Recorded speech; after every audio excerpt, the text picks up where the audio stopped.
निशान से कदम कदम हसीन है, कदम कदम हसीन है, ये वो ही सरजमीन है।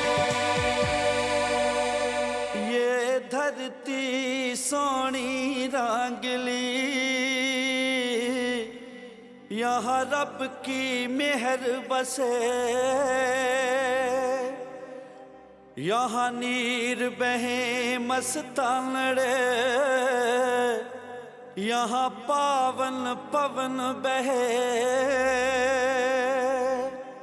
वाहेगुरु जी का खालसा, वाहेगुरु जी का खालसा, वाहेगुरु जी की फतेह।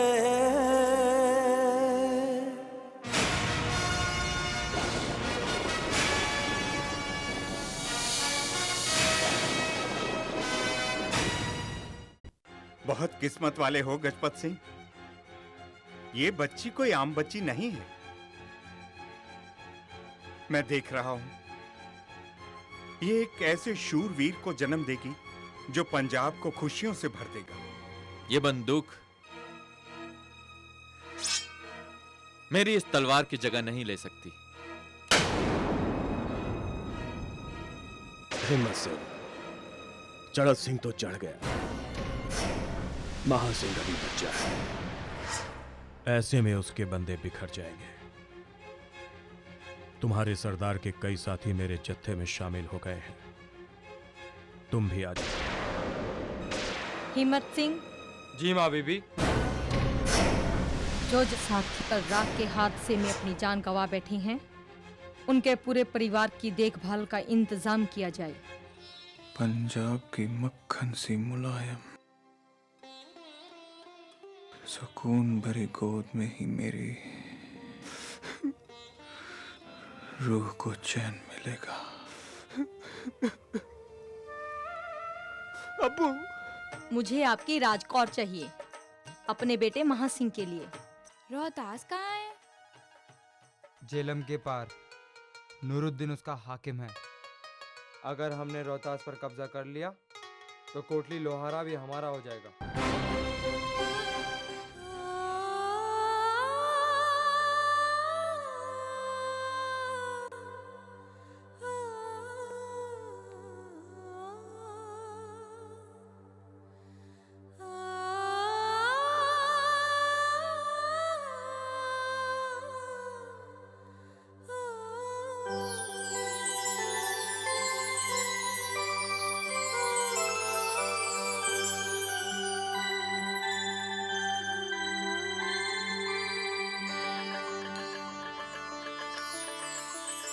दादा नौत सिंह और पिता चड़त सिंह के कदमों के निशान पर महासिंह भी निकल पड़ा था। उसने चेनाब और झेलम को पार कर रोहतास के किले को नूरुद्दीन से छीन लिया था। वो मुसलसल अफगानों से लोहा लेता रहा और अपने दबदबे को बढ़ाता रहा। मौसम बदलते रहे, वक्त गुजरता गया। महासिंह की जिंदगी में ये सिलसिला लगातार चलता रहा।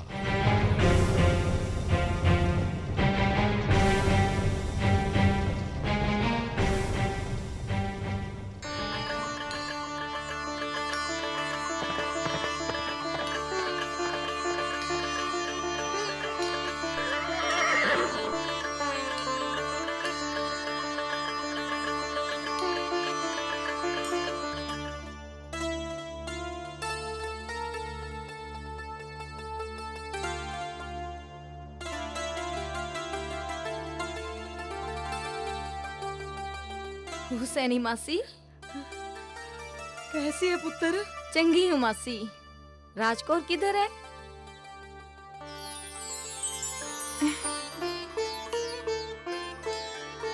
अब तो ये शर्माने लगी है। हुसैनी मासी, ये है मियाँ गोसा। अस्सलाम वालेकुम। हमारे ने तोपची। इनके दादा ने महासिंह के पिताजी की तलवार बनाई थी, तब यह सिर्फ 5 साल के थे। वो तलवार महासिंह जी के हाथ में देखकर मेरा सीना 2 गज चौड़ा हो जाता है, क्योंकि उसमें मेरे दादू का पसीना भी लगा है। इंशाअल्लाह ये तलवार जरूर दर्राए खैबर को हमेशा हमेशा के लिए बंद कर देगी। और हुसैन मौसी, ये है हमारे नए दीवान जी लखपत। मेरी तलवार और मेरी वफादारी सुकरचक रियासत की खिदमत में मरते दम तक रहेगी और मेरे लहू का हर कतरा इस सरजमी पर और खालसे के निशान पर निछावर रहेगा।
वाह, सरसों सचमुच खिल गई है राजकोरे।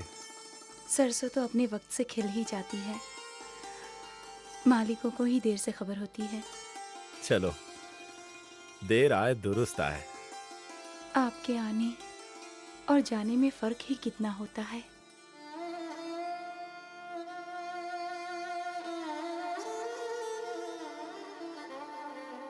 लगता है इस बार काफी हल चलाया है। उतना नहीं जितनी अपनी तलवारें चलाई हैं। और कितनी जंगें लड़ेंगे आप लोग?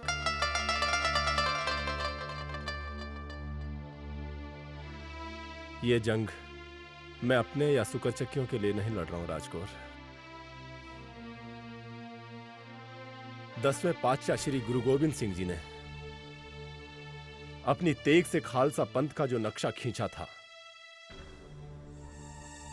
उनके आशीर्वाद से मैं उसे हकीकत में बदल दूंगा।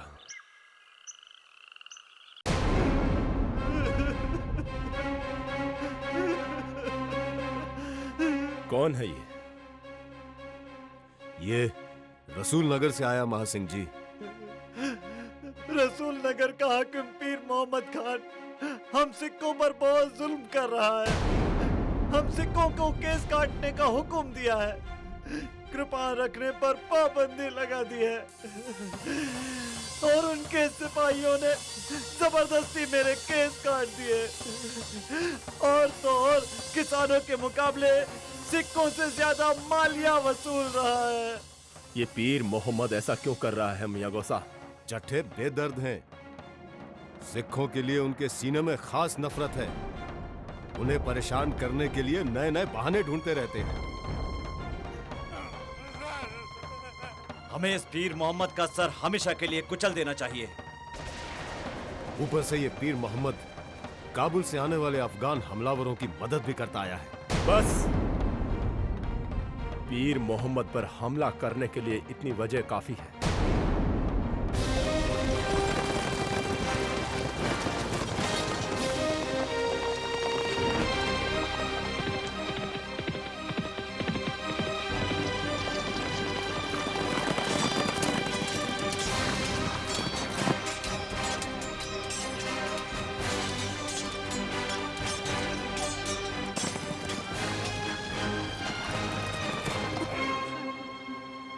सिंह जी, पीर मोहम्मद को हम सजा देंगे। इसने हमारी दाढ़ी काटी है, हम इसके तमाम जुल्मों का बदला लेंगे। सर कटवा देता तो मुझे कोई अफसोस नहीं होता। तूने मेरे केस काटे। 2 गुना मालिया वसूल करता था हमसे। महासिंह जी, इसने भरे बाजार में मेरी कृपाण उतारी थी। अब मैं इसका सिर उतार दूंगा। रुको, मुझे इन सिक्कों से बचा लीजिए। मैं आपका ताबेदार बनकर रहूंगा, आपको खिराज दूंगा। मेरी जान बख्श दीजिए। मैं आपके पांव पड़ता हूँ। आप जो कहेंगे मैं वही करूंगा। महासिंह जी, इस पीर मोहम्मद ने रसूल नगर के सिखों पे जुल्म करके हमारे रसूल की जो तौहीन की है, उसे कोई भी मुसलमान बर्दाश्त नहीं कर सकता। इसे हरगिज माफ नहीं किया जा सकता। पीर मोहम्मद अब तो मुसलमान भी तुम्हें माफ करने को तैयार नहीं। नाम पीर मोहम्मद और काम शैतान का, इसे तो अल्लाह ताला भी नहीं बख्शेगा। पीर मोहम्मद तो आज से हमारा खैराजदार है। जिस मुल्क में रमजान में राम और दिवाली में अली शामिल हो, उस मुल्क में बेगुनाह इंसानों पे जुल्म करने का हक तुझे किसने दिया?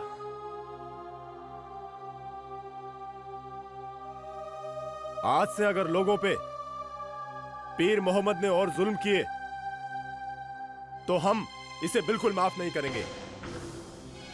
कोई डरेगा नहीं। आज के बाद रसूल नगर में सब मिलके रहेंगे। बोले सोनेहाल।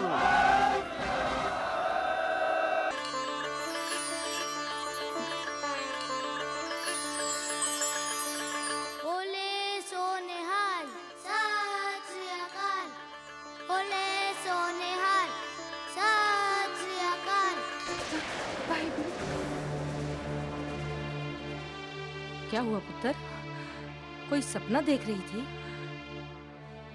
क्या सपने सच होते हैं बीजी? ये तो मुझे पता नहीं पुत्र, मगर सपना क्या था? मेरे सपने में 10 गुरु आए थे बीजी। 10 गुरु? हाँ बीजी, आपकी तरह मुझे भी यकीन नहीं हो रहा था। मैं तो उनके कदमों में गिर पड़ी थी। फिर क्या हुआ? फिर उन्होंने मुझसे कहा, हम तुझे एक सौगात देने आए हैं। सौगात? हाँ बीजी, उन्होंने मुझे आशीर्वाद दिया और क्या पुत्र?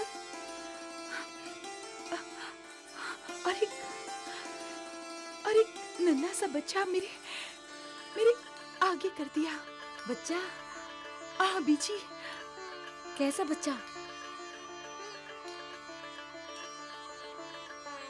उसकी उम्र का तो कोई अंदाजा नहीं हो रहा था। उसने सफेद दस्तार और सफेद कपड़े पहने थे और वो सफेद घोड़े पर सवार था। उसके एक हाथ में तलवार और दूसरे हाथ में खालसा का निशान था और वह हाथ उठाकर बोल रहा था, बोले सोनेहाल। सत श्री अकाल। वाहेगुरु जी का खालसा, वाहेगुरु जी की फतेह। जिंदी रहे पुत्र।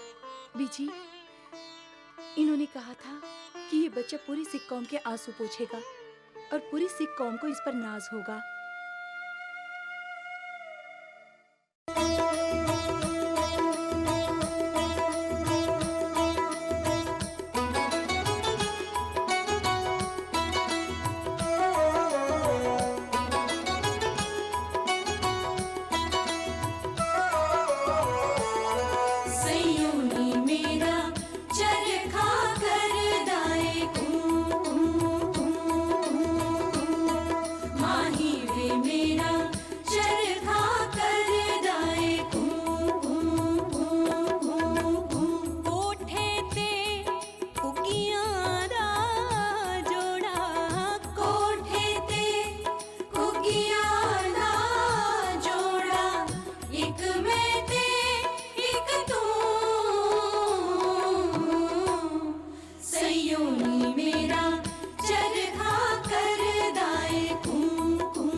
तौहीन है, ये इस्लाम की तौहीन है और काफिरों की इस साजिश का जवाब देना हर मुसलमान का मुकद्दस फर्ज है। इस्लाम के नाम पर आप अपना इंतकाम लेना चाहते हैं तो इसके लिए हम मुसलमान कुर्बानी क्यों दें? कितने शर्म की बात है कि कुछ फीसदी काफिर हम बहुत सारे मुसलमानों पर हुकूमत कर रहे हैं। लेकिन उस दिन तो आप एक काफिर से माफी मांग रहे थे। इसका मतलब ये हुआ कि आपको अपने दीन से ज्यादा अपनी जान प्यारी है। अरे तुमसे तो सिख अच्छे जो कट मरते हैं मगर अपना दीन नहीं छोड़ते। सिपाहियों, ये कौन है जो हमें दीन सिखा रहा है? जरूर काफिरों का जासूस होगा। ऐसे गद्दार की सजा मौत है। नीचे लेकर आओ उसे। जिंदगी और मौत ऊपर वाले के हाथ में है पीर मोहम्मद। अरे तू किसे डरा रहा है? मैं खुद आता हूँ नीचे, छोड़ दो मुझे।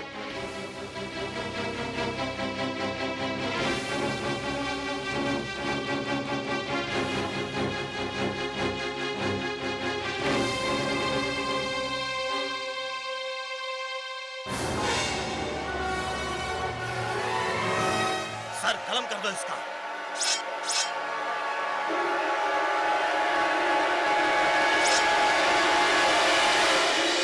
अब पीर मोहम्मद का कांटा हमेशा के लिए निकाल दो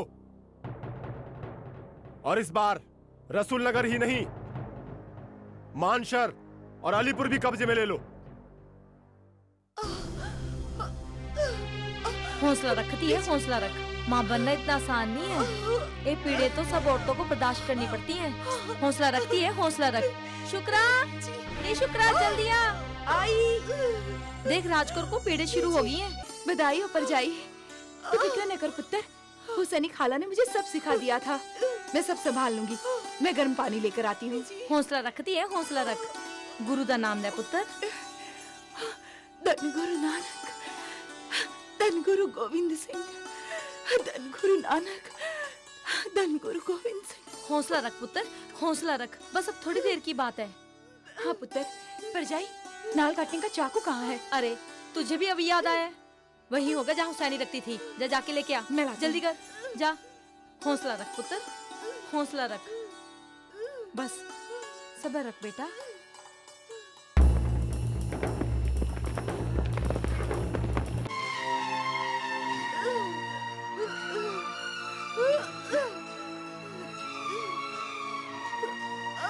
बस पुत्र, बस थोड़ा सब्र और पुत्र।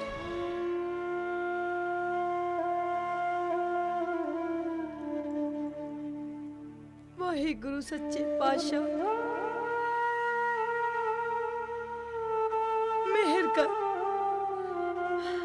मेहर कर साईं।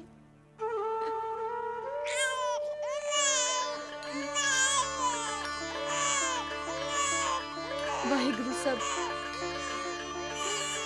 सब सुख सांद रखी, सब ठीक हो गई। पर जाई बधाई हो, होता हुआ है।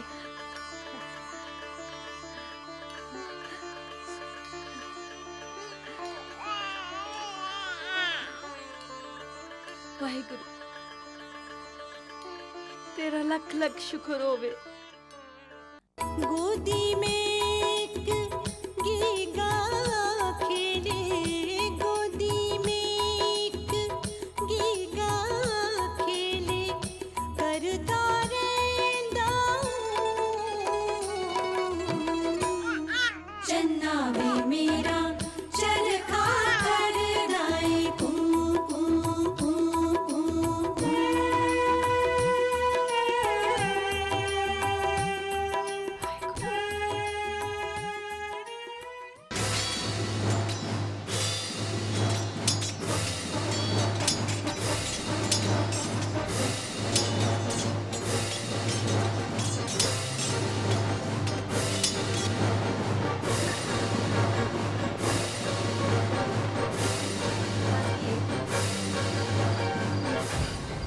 पीर मोहम्मद तो भाग गया, लेकिन मानसर और अलीपुर पर हमारा कब्जा है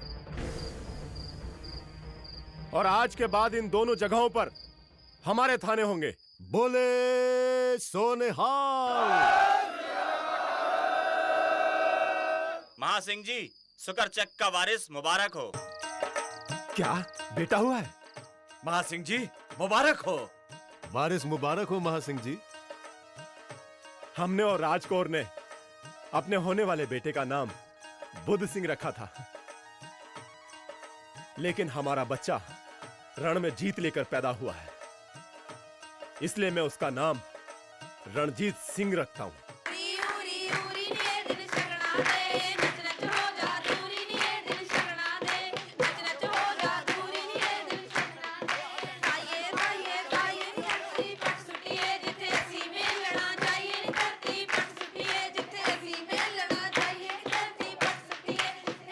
सत श्री अकाल जी। सत श्री अकाल। देसा को खबर कर दो जलंधर से बेदी आए। हाँ जी। सत श्री अकाल बाबा जी। सत श्री अकाल जी। आप आसन लो, मैं परिजाई को लेकर आती हूँ। लेना, इन्हें लेकर जाओ। बच्चे को भी साथ में लेकर आना। आओ बाबा जी। शुक्रा, ये कौन है? कोई रिश्तेदार है क्या? इन्हें बच्चे के बारे में कैसे पता चला? ये जलंधर के बेदी जी हैं। इनका रिश्ता सीधे गुरु नानक देव से है। ये उन्हीं के खानदान के हैं और बहुत बड़े ग्रंथी हैं। सिख कौम में इनका नाम बड़ी अकीदत और इज्जत से लिया जाता है। अच्छा। मैं परजाई को लेकर आती हूँ। हाँ,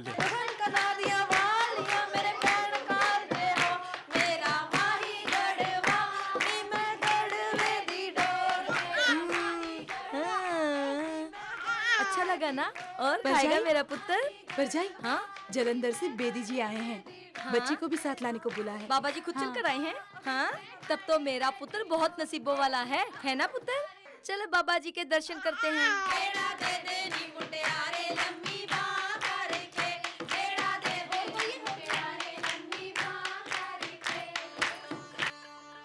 सत श्री अकाल बाबा जी। सत श्री अकाल।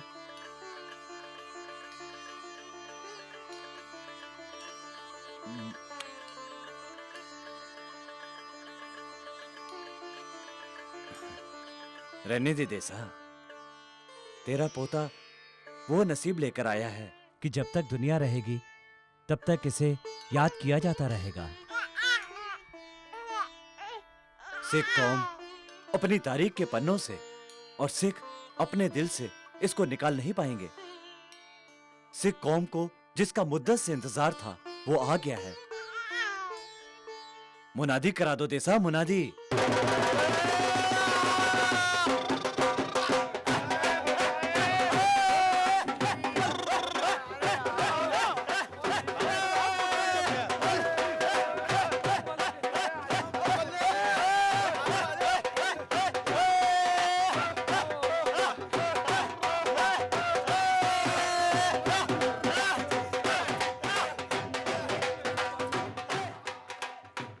सत श्री अकाल बाबा जी।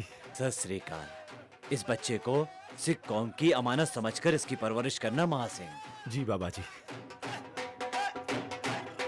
हाँ हाँ।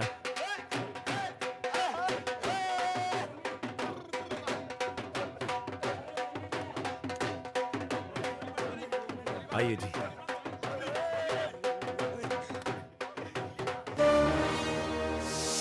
फिर से हमारा इस जमीन पे कब्जा पक्का हो गया। जसा सिंह, इस जमीन पे कब्जा हमारा है, तुम अपना निशान उखाड़ लो। गुरबख्श सिंह, मैंने इस जमीन पे पहले अपनी निशानी रख के अपना दावा पेश किया था।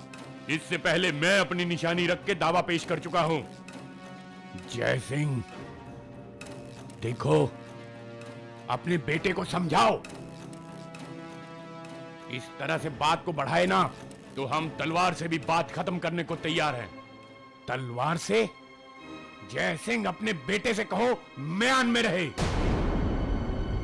तलवार चलानी हमें भी आती है। इसका दावा पहले से है। जसा सिंह, तुम अपना दावा वापस लेके चले जाओ। क्या तुम दोनों बाप बेटे रल के मुझे अपनी ही जमीन से बेदखल करना चाहते हो? हाँ, क्या कर लोगे? सरबत खालसा में जाओगे? सरबत खालसा दो सरदारों के आपसी मामले में दखल नहीं देता। अब्दाली के साथ हम सबने लड़कर ये सारी जमीनें जीती थी। लड़कर लड़े जरूर थे, लेकिन अब तो जिसकी लाठी उसी की भैंस होगी। बोले सो निहाल।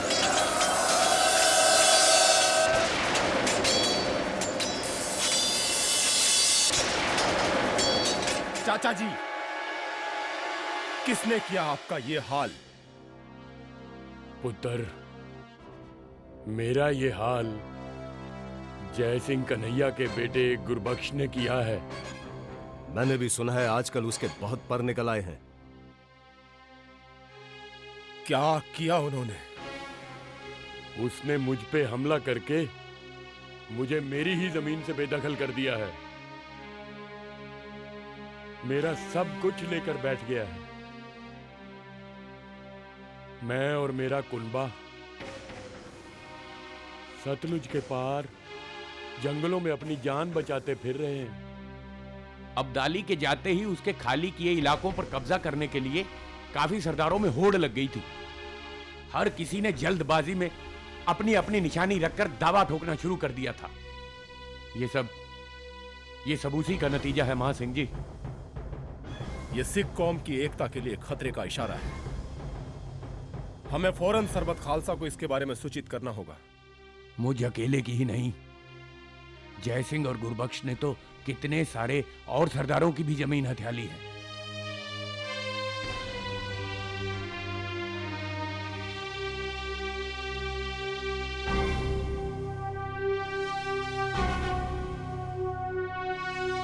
आप फिक्र मत करो चाचा जी, मैं उन्हें समझाने की कोशिश करूंगा। महासिंह, सरबत खालसा ने यह फैसला लिया था कि वो सिखों के आपसी मामले में कोई भी दखल नहीं देगा। उन्होंने हर सिख को ये इख्तियार दिया था कि वो अपना नफा नुकसान देखते हुए जो मुनासिब समझे वो करे। मैं भी अपने इलाके के लिए वही कर रहा हूँ जो मुझे लगता है बेहतर है। दूसरों का इख्तियार छीनना आपके लिए कैसे मुनासिब हो सकता है भाई जय सिंह जी? अख्तियार? कैसा अख्तियार? अब्दाली की छोड़ी हुई जमीनों पर उसी का अख्तियार है जो उस पर पहले कब्जा जमा ले। लेकिन चाचा जस्सा सिंह रामगढ़िया जी का कहना है कि पहला अख्तियार उनका है, क्योंकि सबसे पहले उन्होंने अपनी निशानी वहां पे रखी थी। उससे पहले मैंने अपनी निशानी वहां पे रखी थी महासिंह। एक सिख निशानी से नहीं बल्कि तलवार से अपना दावा पेश करता है गुरबख्श सिंह।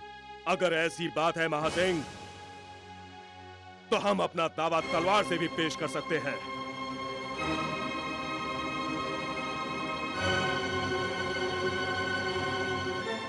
जय सिंह जी, आपने, मेरे बापूजी ने और चाचा जस्सा सिंह रामगढ़िया जी ने साथ साथ कई जंगें लड़ी है, भूखे रहे हैं, साथ साथ खाया पिया है, एक दूसरे के लिए अपना खून भी बहाया है।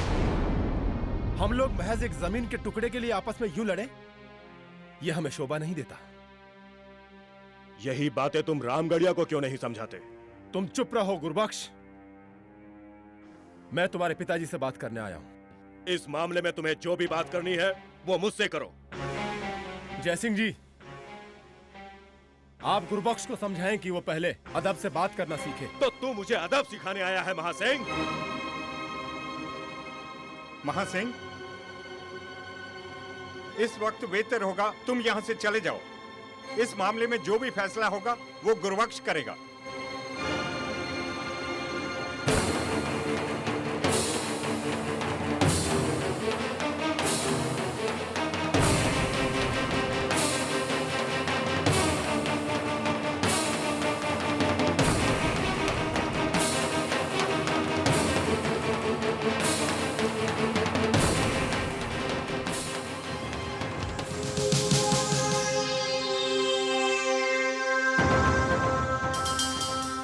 ये आप लोगों ने अच्छा नहीं किया। क्या?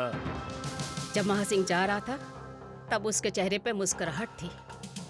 तू तो पर्दे के पीछे थी सदाकौर, तूने कैसे देख लिया? औरत की आंख मर्द से ज्यादा दूर तक देख सकती है। जब तक पिंडी भट्टियां, ईसा खेल और साहिवाल हमारे कब्जे में नहीं आ जाते, हमारा राज महफूज नहीं हो सकता। क्या पिंडी भट्टियां, साहिवाल और ईसा खेल ही सुकर चक्कियों की सरहद होगी? नहीं मियां गौसा, महासिंह के मंसूबों की कोई सरहद नहीं। बापूजी कहा करते थे कि कमजोर पड़ोसी हमेशा खतरनाक होता है, क्योंकि तुम्हारा दुश्मन कभी भी उस पर कब्जा करके उसका इस्तेमाल तुम्हारे खिलाफ कर सकता है। इससे पहले कि हमारा दुश्मन हमारे पड़ोसियों पर कब्जा करे, मैं उन्हें अपनी हिफाजत में लेना चाहता हूं। और चूंकि आपके दुश्मन अफगान हैं, इसलिए यहां से अफगानिस्तान तक के हर कमजोर इलाके को आप अपने दायरे में लेना चाहते हैं। तब तो जम्मू भी आपके दायरे में होना चाहिए। वहां के राजा रंजीत देव के मरने के बाद उनके बेटों में गद्दी को लेकर जंग छिड़ी हुई है।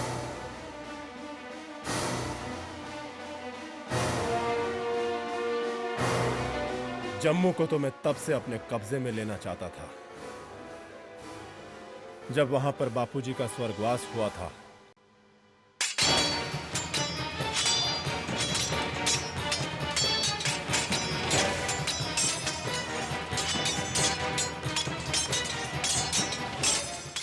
ब्रावो, महासिंह ने पिंडी पटियां लूट लिए। मैंने कुछ नहीं कहा। महासिंह ने साहिवाल ले लिया। मैं फिर चुप रहा। महासिंह ने ईसा खेल पर भी कब्जा कर लिया। मैंने सोचा शायद अब इलाके हड़पने की महासिंह की भूख मिट गई होगी, मगर महासिंह ने तो अत कर दी। इसने जम्मू के राजा के बेटों की अनवन का फायदा उठाकर जम्मू भी हड़प लिया। अब मैं सरबत खालसा से बेनती करता हूं कि वो महासिंह पर अंकुश लगाए, वरना ये हमारे को भी लूट लेगा। जैसे आपने जस्सा सिंह रामगढ़िया जी और कितने ही और सरदारों के इलाके लूट लिए। 900 चूहे खाके बिल्ली हज को चली। चूहे खाने का शौक तो आप जैसी बिल्ली को होगा जय सिंह जी। हम तो शेर हैं, शिकार करते हैं। लूट को शिकार कहते हो? शर्म नहीं आती? लूट हो या शिकार, हमने जो कुछ भी सीखा है आप जैसे बुजुर्गों से ही सीखा है जय सिंह जी। महासिंह, मैं अपने पिताजी का अपमान बर्दाश्त नहीं करूंगा। तुम तो गलत निशानियां रखकर अपना दावा पेश करते हो। तलवार उठाकर तलवार की तौहीन मत करो। महासिंह, बस अब बहुत हो चुका है। मैं सरबत खालसा से दरखास्त करूंगा कि महासिंह को दल खालसा से बर्खास्त किया जाए। बस करो जय सिंह जी, बस करो।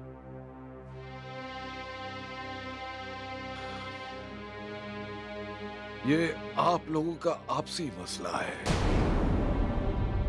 इसे सरबत खालसा के बाहर ही तय करें।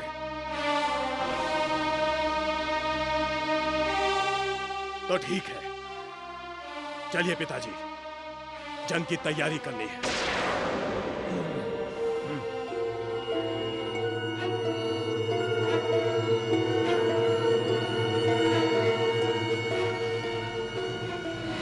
महासिंह, इन्हें सबक सिखाना ही पड़ेगा।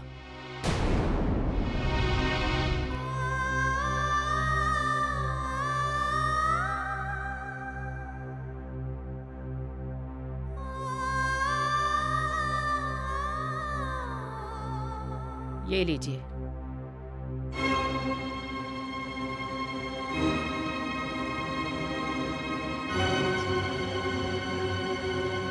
मैं तेरे लिए महासिंह का सर लाऊंगा। इस तरह की बातें बच्चों से नहीं किया करते। तो ठीक है, मैं अपने लिए महासिंह का सर लाऊंगा और उसके बेटे रंजीत सिंह का सर अपनी बेटी महताब के खेलने के लिए लाऊंगा। ये मत भूलिए कि रामगढ़िए और संसार चंद दोनों महासिंह से मिल गए हैं। वो 3 हैं और आप अकेले। अब भी वक्त है, महासिंह से सुलह कर लीजिए। सुलह करना कमजोरों का रास्ता है, हमारा नहीं।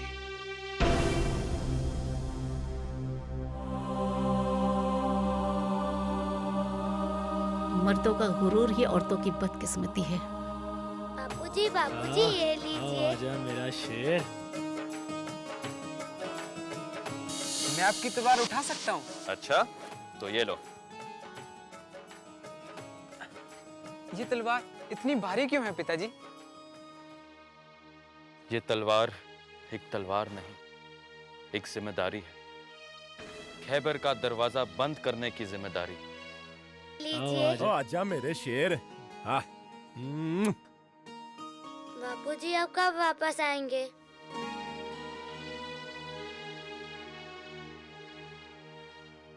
तू जल्दी से बड़ा हो जा पुत्र, फिर हम साथ में जंगे लड़ेंगे।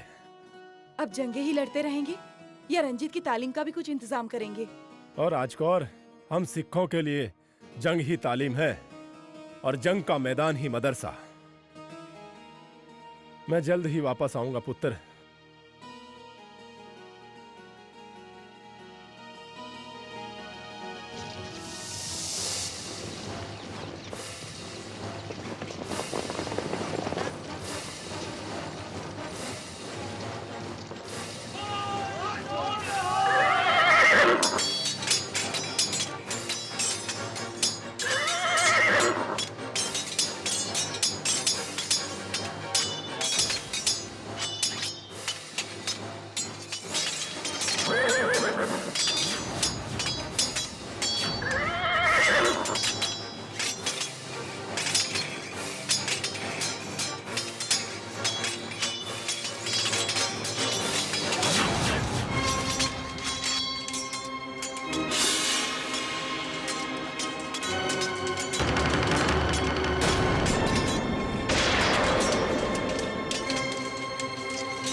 बंकर सिंह, घोड़ा लाओ।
तलवार उठाओ महासिंह, जंग अभी खत्म नहीं हुई है।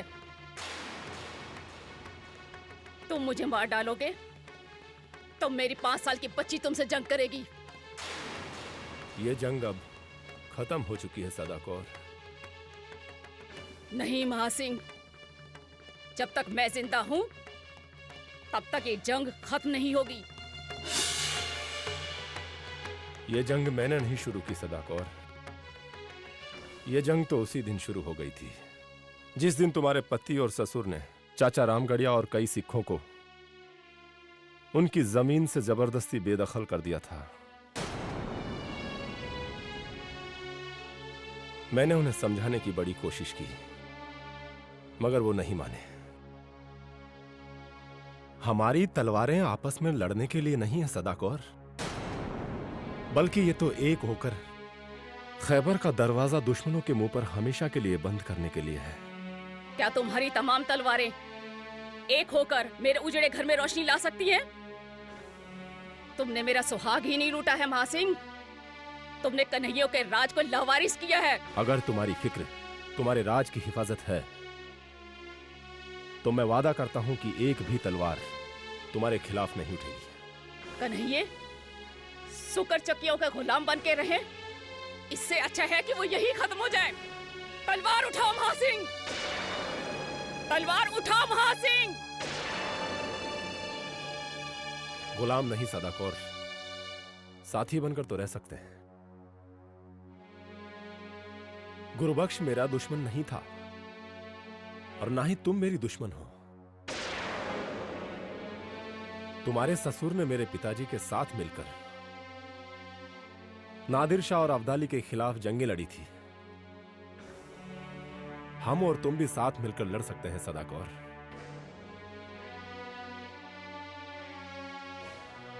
मैं ये कैसे भूल जाऊं कि तुम मेरे पति के कातिल हो।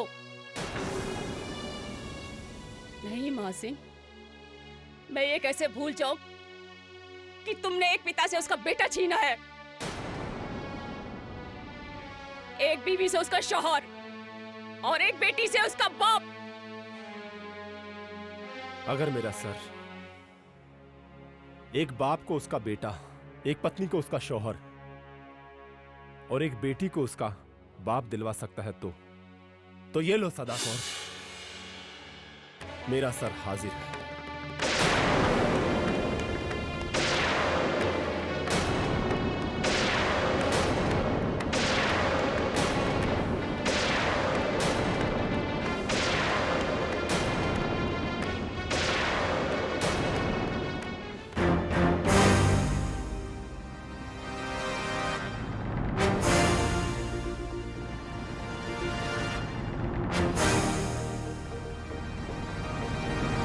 ये वो ही सरज़मीन है,